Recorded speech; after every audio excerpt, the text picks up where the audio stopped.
And those of us, the rest of us, begin to be bothered by our virginity. Because it's not the experience that they had. So Abram says, this is a problem. This is the problem. I don't know what to do. And Sarai's over here tripping, and Hagar's pregnant over here tripping, and everybody's having a bad time. And Sarai says, Abram, what do you want me to do? And Abram says, I ain't got nothing to do with it. It's funny how we ain't got nothing to do with it now. The Bible says in Genesis chapter 16 that Sarai made Hagar's life a living hell. The language of the chapter suggests that Hagar was actually physically and emotionally abused by Sarai. So she does what we do when we can't take a situation anymore. We run. I wonder how she got here. The Bible does not tell us how she got to this place. But if you remember back in Genesis chapter 12, Abram lied about his wife. He lied when they went to Egypt. He said, you look so good. If we go to Egypt and everybody knows that you're my wife, they're going to kill me and take you. So this is what we're going to do. We're going to lie and say you're my sister at the time when his wife needed him the most. Ladies, be leery of a man who leaves you at the time you need him the most. At the time when she needed him the most, he lies. And it says that because he lied, he got servants and he got stuff. And maybe Hagar was part of that deal. Maybe she was one of the servants from Egypt that Abram got. And if this is the case, her whole place with them started because of a lie. Anybody ever start a relationship on a lie? You don't have to raise your hand. Today we got Facebook and all this newfangled stuff. Back in the day with High Five and some of y'all remember Black Planet. Back in the day. Back in the day you didn't have albums. You had one profile picture. You only had one picture, and what happened back in the day is that people would Google different people on the internet and find the most attractive person they could find and use that person as their profile picture. And then what would happen, they would meet people in real life, and the person would be like, wait, on the computer you look, but now you. Ever start a relationship on a lie?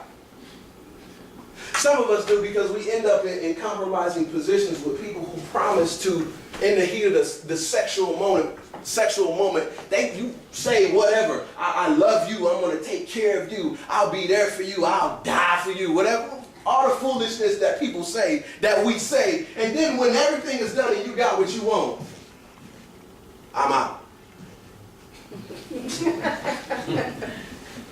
So she's here with the wrong person because of a lie. But not only is she with the wrong person, because there's a progression. When you start hanging out with the wrong person, eventually you end up in the wrong place. When you start hanging out with the wrong person, eventually you end up in the wrong place. She's an Egyptian woman, but she's in Canaan because she's been hanging out with Abram, who was supposed to be God's chosen. And some of us are jacking up God's name for a whole bunch of people. Yes, sir. Because we're trying to do this Christian thing. We're trying to do this God thing, but our actions are anything and everything but Christian and God. She's with the wrong person. She ends up in the wrong place. And some of us kind of did this church thing for a long time. We grew up in church. We went to church. We sang in church. We dressed nice for church. But then, by the time hormones kicked in, and we started dating, we started connecting ourselves with the wrong person. And after a while of connecting yourself with the wrong person, you're always going to end up in the wrong place. And once you start going to the wrong place, the things of God become boring. I know, because, there was this, I dropped out of school, after my sophomore year. It's kind of rough. But the first thing I did when I dropped out of school, the First thing I did was find the wrong people to hang around. Because I knew that those people were going to give me what I wanted. And the first thing that those people did who gave me what I wanted was took me to places that the elders in my church and my grandmother, places they told me to stay away from. And I'm there and I'm in the middle of it and I know that it's wrong, but the things of God had become so boring to me, I can't see myself doing anything else. She's with the wrong person. She's in the wrong place. And you can only be with the wrong person in the wrong place for so long before you start doing the wrong thing. So Sarai says, go into her and have sex with her. Treat her as you would treat me. And there are some times if you're married or you're thinking about getting married, or even if you can spell marriage, there are some times in your relationship where as a man you're going to have to stand up to your wife and say, we can't do that. Now don't take that wholesale. And don't record this and show this to my wife. But don't take that wholesale. Because 97% of the time, she's probably right. You probably need to listen to what she says. But there are some moments where God tells you some things that he hasn't told her. And you as a man need to stand up and say, we're not going to do this thing. And that was Abram's chance right there. And he goes along with it because he's getting something that he wants out the situation. Wrong person. Wrong place, doing the wrong thing, and she gets pregnant. And the pregnancy is a culmination of being with the wrong person in the wrong place, doing the wrong thing. It ain't always pregnancy, though. Sometimes being with the wrong person in the wrong place, doing the wrong things, gives us an addiction that we haven't had before. There was nothing in me that was interested in drugs. There was nothing in me that was interested in alcohol, but the progression got me there. There was nothing in me that was interested in pornography, but the progression got me there. There was nothing that was interested about turning people out, but the progression is what got me there. And now she's here, and instead of facing her problems, instead of facing her issues, she does what we do. We run. Because we're not taught in our homes how to handle problems. When something jumps off, we fight. When something jumps off, we run. When something jumps off, we fight, and then we run. Because that's how we're brought up. And she's in the middle of the desert now with these issues, and that's when God shows up. And I ask myself, why does God show up after everything gets stupid? And the reality of the situation is that God showed up before nobody was willing to listen to him. After I came back from Georgia, after my year of being out from school, I started hanging out with this girl. And my boys came to me and said, don't do it. Don't do it. They gave me her resume. They said, don't do it.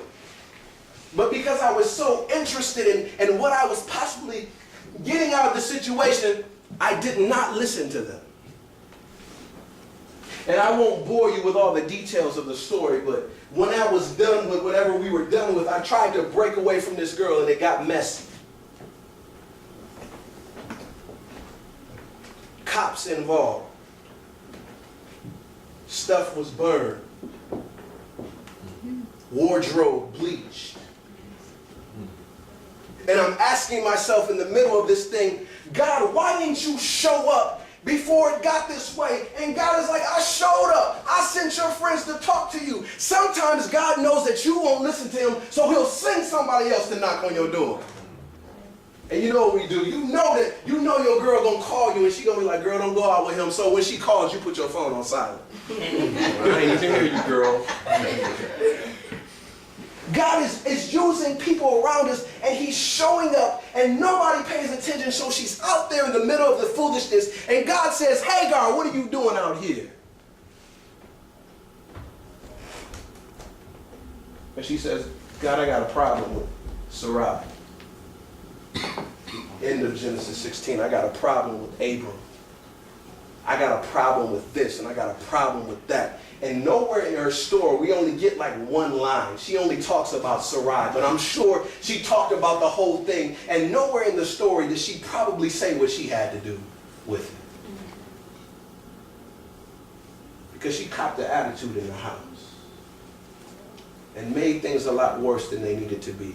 And what God says to her, it was throwing me off. What God says to her, we're not worried about Sarai. We're not worried about Abram. We're not worried about all the things that you want. Now we're going to start focusing on your needs. So the first thing God says to her is, you need to go back to the house. Oh, what? I've been abused. I've been mistreated. I'm going to pause right here because this is a cultural thing. If you're in a situation and it's beating, punching, stabbing, scratching, clawing, verbal abuse, you need to move out of that situation. But in your moving out of the situation, don't forget what you did to help participate in the situation.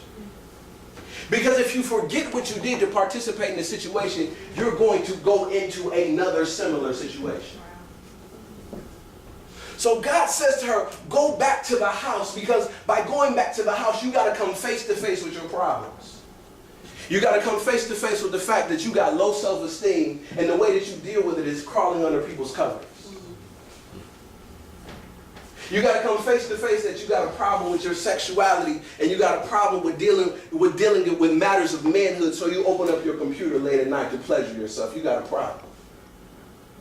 You got a problem because nobody in your family ever treated men the right way. So the only way that you know how to relate to men is to tear them down. You need to come face to face with your problem. And once you come face to face with your problem, then God can do something for you. Amen. God says first, go back to the house. And second, we're not worried about Abram. We're not worried about Sarai. We're not even worried about Hagar. We're worried about your son now.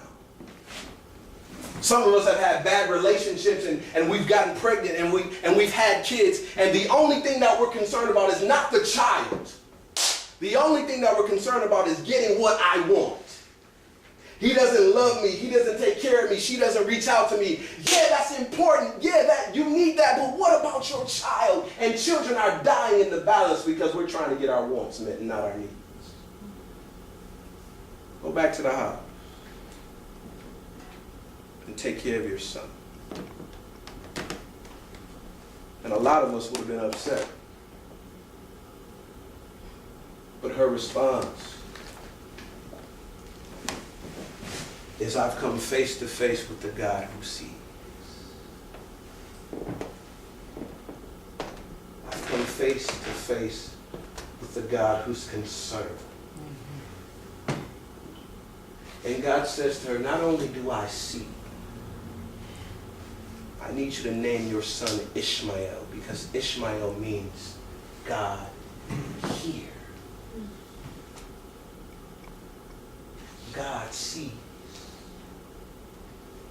And God hears. The beauty in the story is that there's redemption for all of us. Amen. The beauty in the story is that there's redemption for all of us.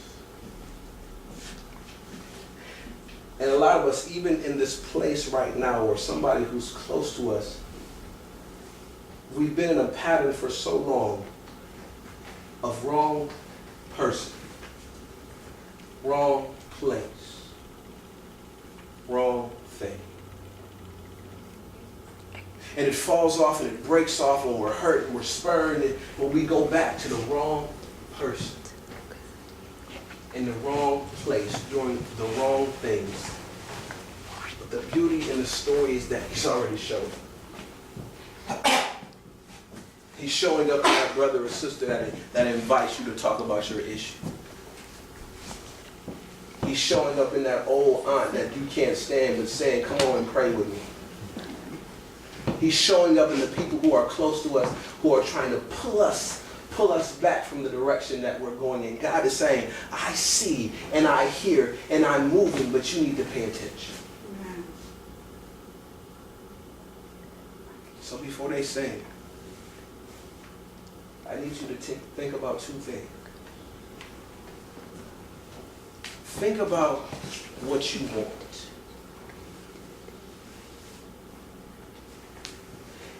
And think about how your wants are controlling your life.